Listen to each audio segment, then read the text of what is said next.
Hi, I'm Russ Gorman, and today we have a very big show. We have, you with this a bit, someone tiny who is a very big star. Stay with us, please. You're going to be very surprised. We'll be right back.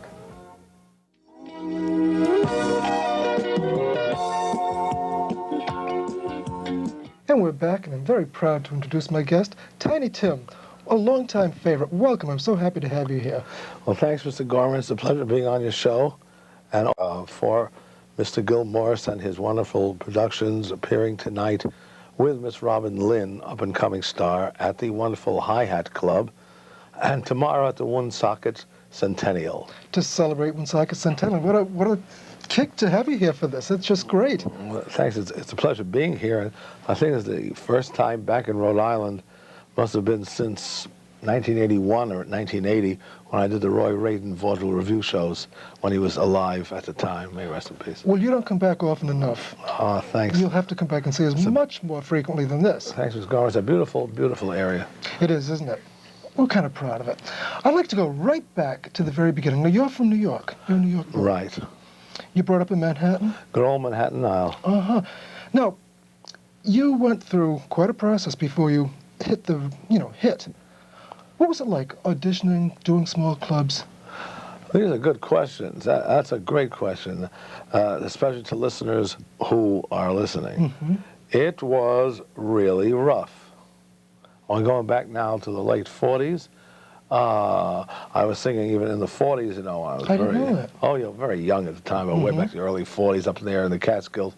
I remember as time goes by and Tangerine going back to the early 40s and the 30s. But really, in the 50s, and coming up the ladder, it was, especially, I'm the first one to have the original long hair, white-faced makeup singer. That's right. Since 54.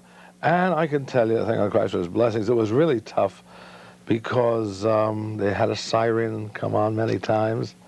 And it was nip and tuck. Well, you were ahead of your time. For this, yes. Yeah. You almost set the trend for what was to come with a lot of other performers. Thanks for saying that, but I only just say it for historical facts because long hair was here since time began. Oh, sure. That's why I stress white-faced makeup singer from 54 on, before Boy George and all the rest of them, the Kiss, the Beatles, whatever. And at that time, going into New York on the subway trains, had all the free seats in the world. I'll bet you did. I used to go into the Five and Dime or supermarkets, and the managers would come over and they want to know what I'm looking for, and to get me out of there quick. Went into stores, and just as a test, they said they had some back number issues of a magazine. When I came in there, they said, we're all sold out. Oh, gee. Get out of here. Oh, not exactly a warm welcome. No. I bet they changed their tune a few years after that when you hit. It sort of, but it was still rough even after that. With those who didn't know, it was tough even in the big time when the success came in '68 and '69. 2,000 people were waiting at the airports, and as soon as I came out, it was like they saw a ghost or a man from Mars. Very silent, until someone broke the ice and asked for an autograph, and then they all broke the ice. I had the same success like Presley and Valley and Sinatra had in their heyday, except for them, they said, ah. Here they said, oh. But you made the big impression. You're an original. Thank you very much. You didn't copy anybody, but you've been copied. That's the mark of a true original. Every time. I've always been curious as to how you chose your name, your stage name. I've had names like Larry Love, Darry Dover, Emmett Swink, Raleigh Dell. This is the only name I didn't choose. A man by the name of George King in 1960. Called me Tiny Tim. He said it was to create an illusion. So when I went on these amateur nights, they asked for Tiny Tim. They looked for a midget. Right. And it just for a second created an illusion. Uh-huh. That's clever. Yeah, I had no idea how that had come about. Excuse me. Do you like the current music? What do you think of the current music? Today? Yeah. I tell you the truth, I think it's good music. Anything that hits the top 3, or top 10, I should really say, the top 10, you still have to have that hook, that thing that is rememberable. Even today, the Tin Pan Alley music of 80 years ago still applies. that for a song to hit the top, you've got to have some sort of good melody. I say Sure. today's music is good, never as great as the great songs even before, in the 40s, before the 40s, which you could always, at that time, they had great melodies going back hundreds of, 150 years from the time of Stephen Foster. That's true. Great melodies, and of course, they still have good melodies today, but not as great as the ones in that time. And they certainly don't have lyrics that are as great. Believe it or not, the lyrics today are a lot of times better than the music. Really? But everything in those years were great musical years, and they started Tin Pan Alley. If I may, just a snip of a song. Oh, I'd be delighted. Thanks. That was performed. In fact, just a verse of this great song in 1892. This song sold 5 million copies before records, radio, television, whatever. Wow. Charles K. Harris wrote this. A little maiden climbed an old man's knee, begged for a story. Do, uncle, please. Why are you single? Why live alone? Have you no babies? Have you no home? I had a sweetheart years ago. Where she is now, pet, you soon will know. List to my story, I'll tell it all. I broke her heart, pet, after the ball. After the ball is over, after the break of morn, after the dancers leaving, after the stars are gone, many a heart is aching. If you could read them all, many the hopes that have vanished after the ball. That was wonderful. Thank you so much. Thanks. That was great. I think there's 2 more verses, but it went on. That great song really told a story of someone who, the next verse went on to say he came from work and he asked for some water, and he went back and he saw his wife kissing a man. He broke the glass and left. And he wouldn't reconcile with her again. He don't want to speak to her again. She passed away. And years later, a letter came saying it was her brother she was kissing while she was waiting for him. Jumping to the wrong conclusions. Oh, my. Tell me something. I know you're an expert on songs. I'm always learning. How did this song end up in Showboat? This one here? After the Ball. I don't know. You got me. Yeah, isn't that strange? Was that a play or a movie? In the show, Showboat. That's the scene where Captain Andy finds Magnolia singing in the nightclub after she's been abandoned by Gaylord Ravenel. And she sings After the Ball. Was that the movie or the stage show? It's definitely in the movie. I think it's in stage. Oh, well, that's... Because the movie, they'll do anything. Yeah, well, they'll always bring songs back. Yeah. Yeah, they just probably... 2 things happened. That must have been years ago. Yeah, I guess 50s. No, well, either several things. Either they found it fit for the movie, or through some connection, the movie also had rights to the publishing. Oh, betcha. Yeah. And that happens a lot of times. If you notice some of the 20th Century Fox reruns, I saw a rerun on Channel 24 yesterday of Diamond Horseshoe with Dick Haymes. Dick Haymes and Betty Grable in 45. Unfortunately, I was furious when the commercial came and they cut out Dick Haymes singing I Wish I Knew. Oh, which he made. They cut the whole song?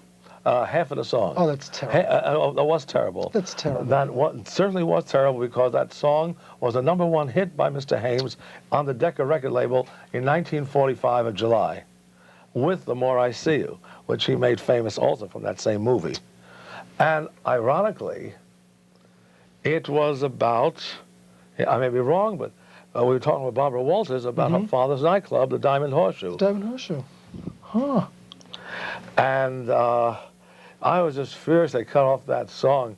I wish I knew. It was a great rendition by Dick Haymes, who was only second to Sinatra, to Mr. Sinatra at that time. He's an excellent singer. Dick Haymes was, in one book, written up as one of the greatest, if not the greatest, modern-day type singers of the 40s for record. He had the perfect recording voice for that period of time. He's a real baritone, wasn't he? Yeah, Deep superb. baritone. Superb. I'll tell you, if I have time, Sure. for your listeners. In 1947, I had almost all his records for Decca. In 1947, his mother, Margaret Haymes, was teaching singing in New York City on West 57th Street. Okay. I went down September or October to take lessons. And I was told, not by her, somebody else, I was told it was $700 for 6 months. I said, well, right now That's I can't big afford bucks. $7. So the party said, well, don't worry about it. Send in $3.95 for a book called You Two Can Sing the Haymes Way. And I did, and I tell you, he taught me some tips. I guess so. You're still sounding absolutely great. Thanks. We're going to be breaking for a minute. We'll be right back with more of Tiny Tim. Please stay with us. I know you will. Think about this. If every one of us gave just 5 hours a week to the causes we care about, it would be like mobilizing more than 20 million full-time volunteers just to tackle the problems of our society. We could all but wipe out drug abuse, juvenile crime, illiteracy, all those things we keep hoping will go away without our help. Just 5 hours a week. But it has to start with somebody, so give 5. What you get back is immeasurable. And we're back with my guest, Tiny Tim. Who influenced your style most as you were coming up? Well, these are good questions. I tell you, Mr. Roll, I've met a lot of people, and I'm not putting you on. You're really asking them great. I mean, I could say there's not one recording star that I didn't find something from. Going back to Byron G. Harlan, who was Thomas Edison's favorite singer in 1902, I have records on. Wow. But I would say Dick Haymes for the 40s, and really did a lot. Dick Haymes and Sinatra at that period of time, and Rudy Valley. Rudy Valley. Oh, Rudy Valley, the early, not after 36, before, the early Bing Crosby. Those 4 artists, if I could name one more, I would say, 2 more, I would say Irving Kaufman, who was Thomas Edison's discovery in 1911, and Billy Murray. You got me on Billy Murray. Billy Murray was a lot of these, and Henry Burr and Billy Murray, about 6 singers had a lot of influence on me.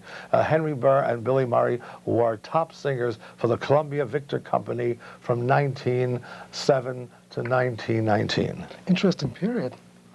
I think, just a snip, I won't do it as long as before, just a snip is how I felt. Henry Burr was the second most popular singer in this country before 1919. One of the great songs he made famous, not an imitation, the way he sold this song in 1915. Just a snip of it. And this for the million things she gave me. All means only that she's growing old. T is for the tears she shed to save me.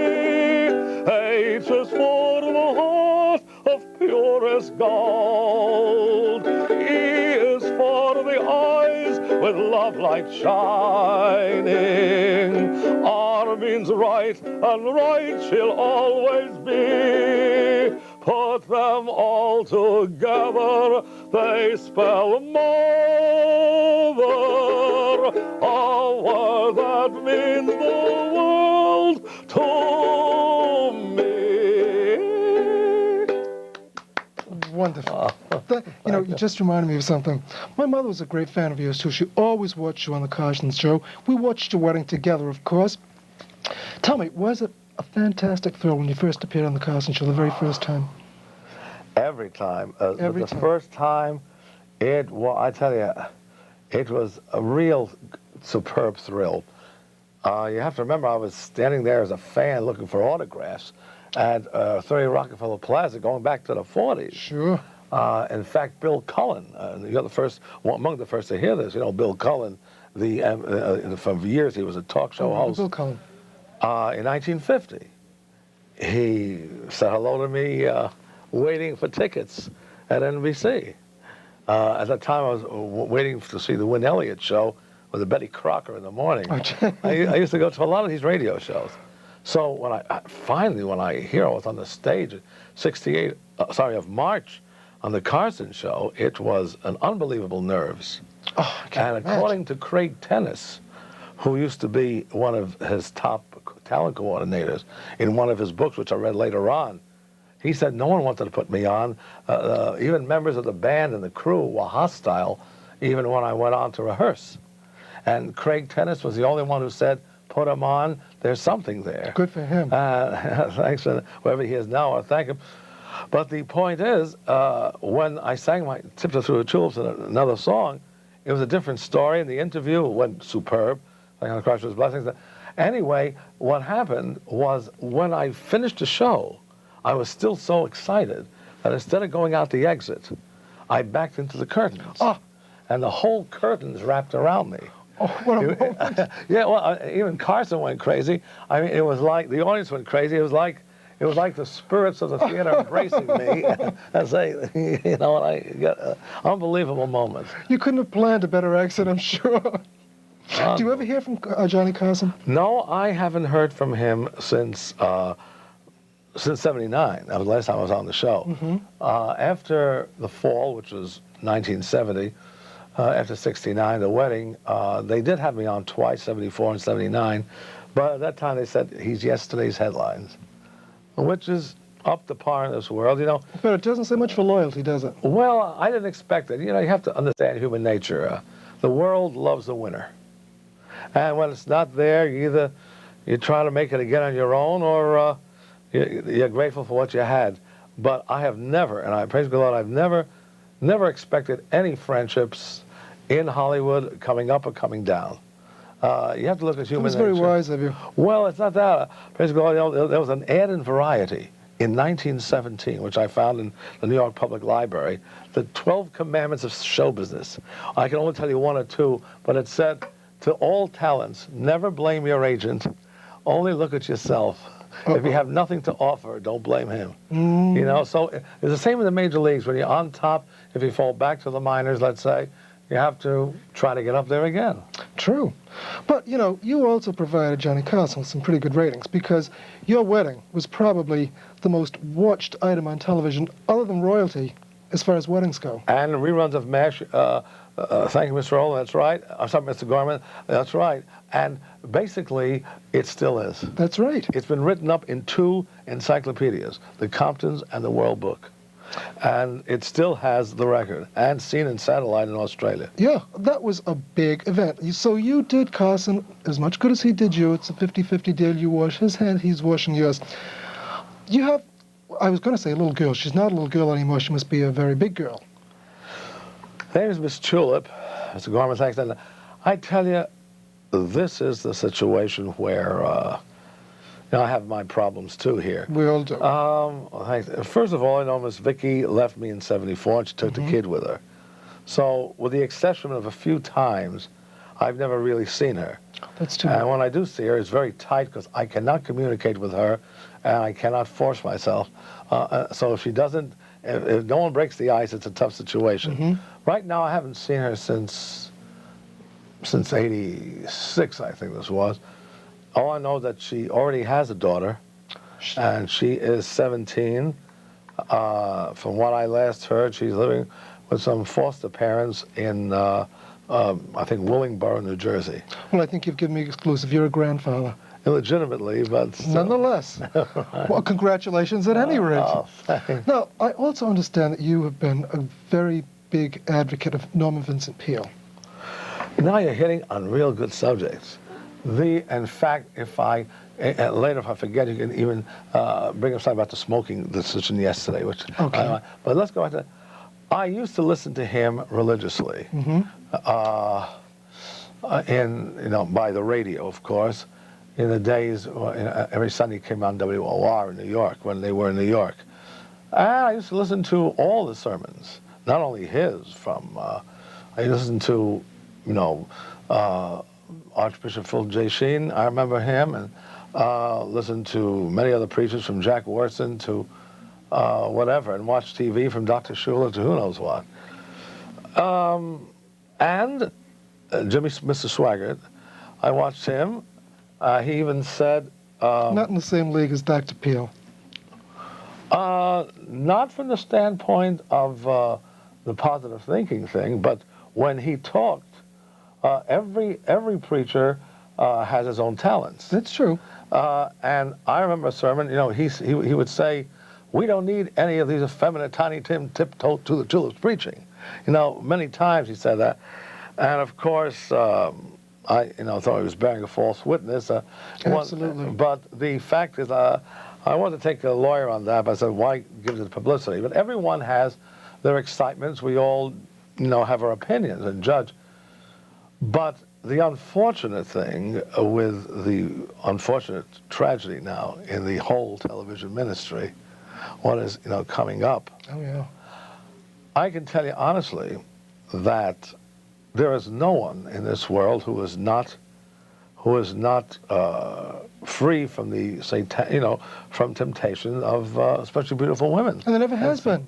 And sensuality. Right. It's in one sense it was good for the ministry that this came out. The other sense, it's setting him back a million years right now. Yeah.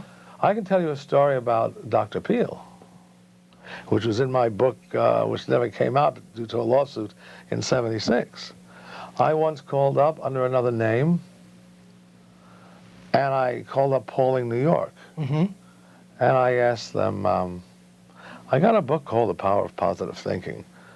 The paperback says it must have sold about 175,000 copies. Could you tell me what Dr. Peel does with that money? And this was back in '75. And they want to know who I am. I said, well, I'm just a humble churchgoer. She said, just a minute. So a guy came on the phone. Now, this is how we talked. Yeah, what do you want? Oh. I asked him the same question. He said, it's none of your business. I said, does he pay taxes? None of your business. And hung up. So... Not the best PR. Well, but these things, I know these things happened before. Now, my mother was Jewish and my father was Catholic. I just believe in Jesus Christ as the answer to life. The only thing is, the best thing about these revelations is that, as the scripture says, you've got to wear wolves in sheep's clothing. So that was the best thing that happened, with the Bakers and Mr. Swaggart. The worst thing that came out of this, unfortunately, is that it hurts the honest preachers who are preaching, and you can learn. And they are the majority, the honest And you can learn from them. And they're the ones that really get, the tough end of the whole stick. I remember back when it was touted that you washed your hair every day. Now, at that time, that just wasn't done. That was a miracle, that you wash your hair. Of course, people do it all the time now. But do you still do this? Still do it every day and rinse it every day.